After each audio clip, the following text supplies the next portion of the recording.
Okay guys, welcome. In this tutorial we're going to look at how to use cloners, apply MoGraph Effectors on a cloner, how to make an object follow a spline, and then how to add cameras that can follow a spline, and then also have a target object that they follow throughout the duration of a scene.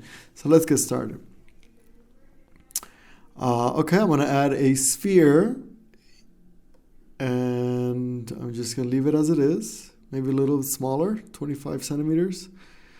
Okay, and what I'm going to do is I'm going to add a cloner, and I'm going to make the sphere as child of the cloner.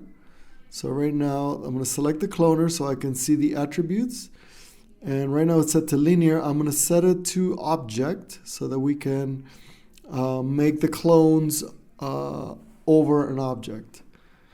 So I'm going to distribute the clones over an object. So I'm going to add another sphere, and this is going to be our object. So I'm going to call it clone object, and I'm going to drag that into the cloner object field. I'm going to drag it in there,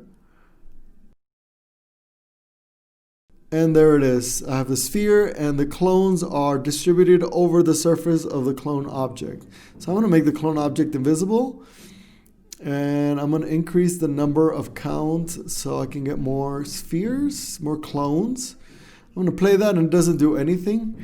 So what I want to do here is I'm going to select the cloner, and I'm going to add a tag, a simulation tag, rigid body. And now they're going to explode if I hit play because they're interacting with one another. So I'm going to select the simulation tag, go to my force tag, and right here in follow position, I'm going to up that to like 3, and then follow rotation also to like 3. Now let's hit play here. And you see how they kind of hold in place. They kind of try to retain or remain in place by adding the force of follow position. Okay, so what I'm going to do is I'm going to select the cloner, and I'm going to add a MoGraph effector. So I'm going to select the random, and so you see that it's been added to the scene. So now if I click Cloner Effectors, I already see that the random effector has been added. So okay, I'm going to select the random effector, Effectors tab, and I want them to pulse or move. So I'm going to go to random mode, noise, indexed. I'm going to press play here, and they're kind of moving. There's a force that's kind of moving them.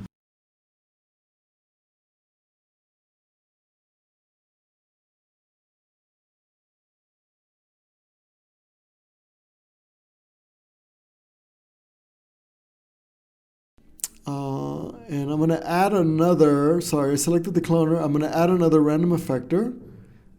And on this one, the parameter, I'm going to set it to scale, uniform scale. And I'm going to bump it up to like, I don't know, 30, 40, 38, I guess.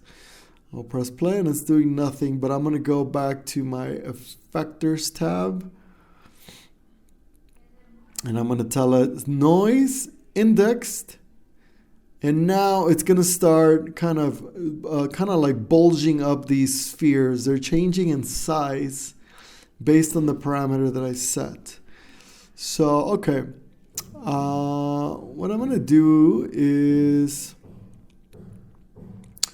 I'm going to add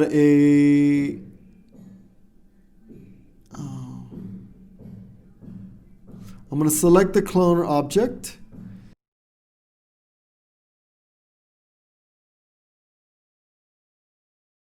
What I want to do is animate it. So I added a vibrate tag, and I'm to the cloner object, and I told it to enable scale. And so what it's going to do is it's going to be changing the scale of the cloner object. So now we see even more movement on these spheres. And now I'm going to add the rotation. I enabled the rotation, so now this Cloner sphere is also rotating. And so now we're getting all these kinds of like motions happening to the cloner object. And of course that affects the clones on the surface of it. I'm going to pause here and go to the beginning of time. And I'm going to zoom out because I'm going to add a helix, a spline. And this is like an invisible spline, an invisible line that exists in my... I'm going to change the rotation to XZ. And I'm going to scale it up, select it with my scale tool. And I'm going to increase the size. And there it is. So now what I want to do is I want to animate the clone object. I want to align it onto the spline. So I'm going to add an animation tag, align to spline. And if I select it, you can see that in the attributes it wants a spline path. So I'm going to bring that helix down in there. And now my cloner object is aligned to this spline, to this helix spline. And so now I can animate it over time. So I'm going to go to the beginning of time. Position is at 0, so that's the beginning of the helix. I'm going to add a keyframe at 0, and then I'm going to go forward in time. Actually, I'm going to add more frames here. So I'm going to go 150, and I'm going to pull this so that I can see those frames. I'm going to go to the end of time. And then I'm going to move the position of my clone sphere, add a keyframe, and now if I press play from the beginning of time, you'll see it animate over that. So it's following that spline path, that helix spline path, and it's what I want. But let me see how if we visualize the cloner object, it's leaving the spheres behind because it's moving too fast and the force of the dynamics tag can't keep up with the... So I'm going to increase the force, follow position and follow rotation, so that they can stick to that sphere. Right? It's still too... maybe it's moving too fast. If I move it a little bit higher up, to 7, it's still moving too fast. So I think what I'm going to do is I'm going to change the size or length of the helix. I'm going to make it shorter so it doesn't have to travel so fast or too far, which makes it travel faster. So I'm going to make it, wait, this is not the radius, not the height, but maybe the angle. Yeah, I'm going to make the angle shorter so it's a shorter distance that it has to travel so it doesn't have to move that fast. Okay, back to the beginning of time. Okay, so now it moves a little bit slower. So now the spheres, the clones can follow it, can stick to it without falling behind, without having to increase the force, follow position and follow rotation. Okay, I'm going to stop here, go to the beginning of time. And I'm going to call this spline for spheres. Sorry, sphere spline. And I'm going to move it closer over here to the kind of the objects that it pertains to. I'm going to add a camera, and I'm kind of going to do the same thing for the camera here. I want to make a spline for it.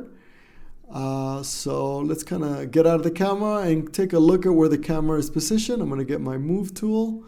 I'm going to move the camera forward here. I'm going to zoom in a little bit.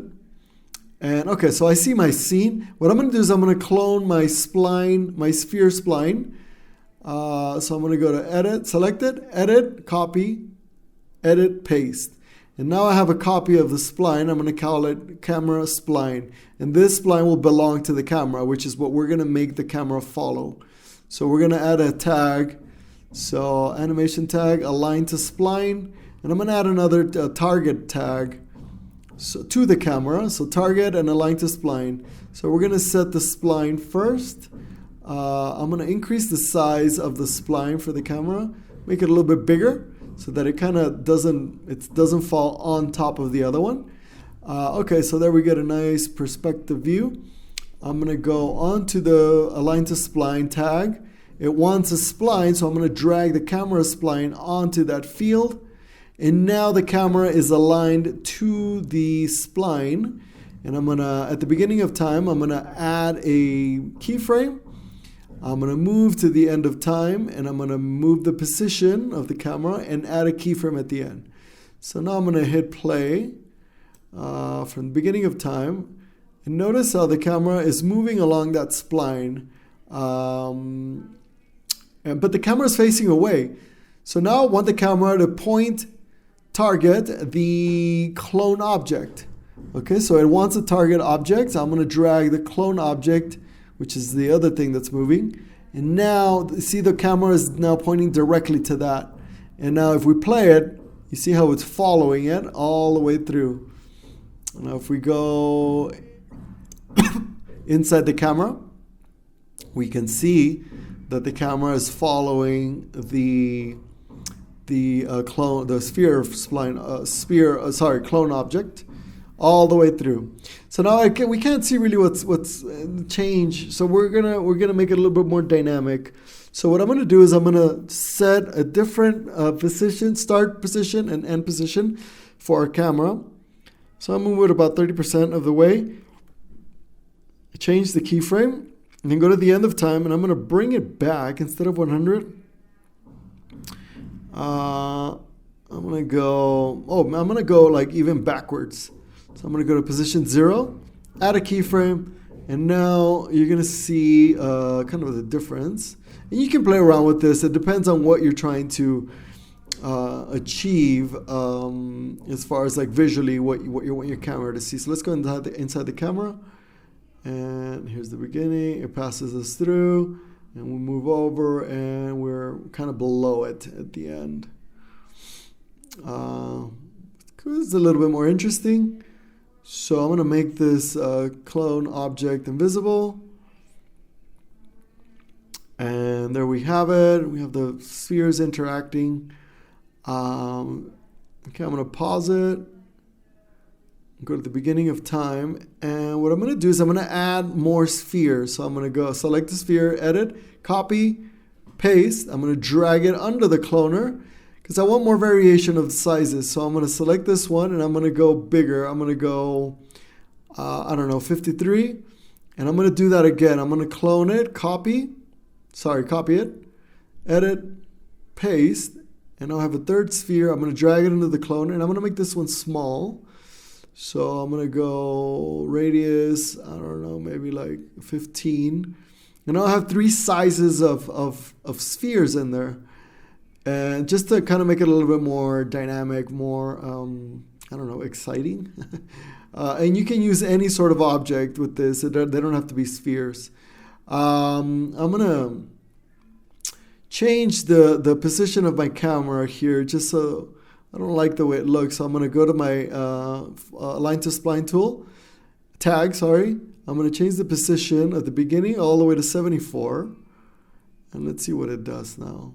Passes it by, and they kind of meet over here. Okay, that's looking a little bit better. I like it a little bit better. All right. Okay, what I'm going to do is I'm going to add a material, just a standard material. Where's my screen here? I'm going to do a quick render. And see, the balls are white, the spheres are white right now. So what I'm going to do is I'm going to double click on this material, and I'm going to turn off color. And I'm going to go to my reflectance channel. I'm going to delete this default specular, and I'm going to add a Lambertian diffuse, and I'm going to go in the texture. I'm going to find effects and variation. This assigns different colors to the spheres. Depending on how many you have, it'll apply different colors. I'm going to close that. Quick render just to double check that they're white. Now I'm going to drag this material onto the cloner object, and it'll apply to all its children. So do a quick render, and you can see how we got a variation of colors. Okay, close this up. And I'm going to stop here. I'm going to go in the camera and do a quick render. And there you have. That's kind of what it's looking like. All right, we'll stop right here.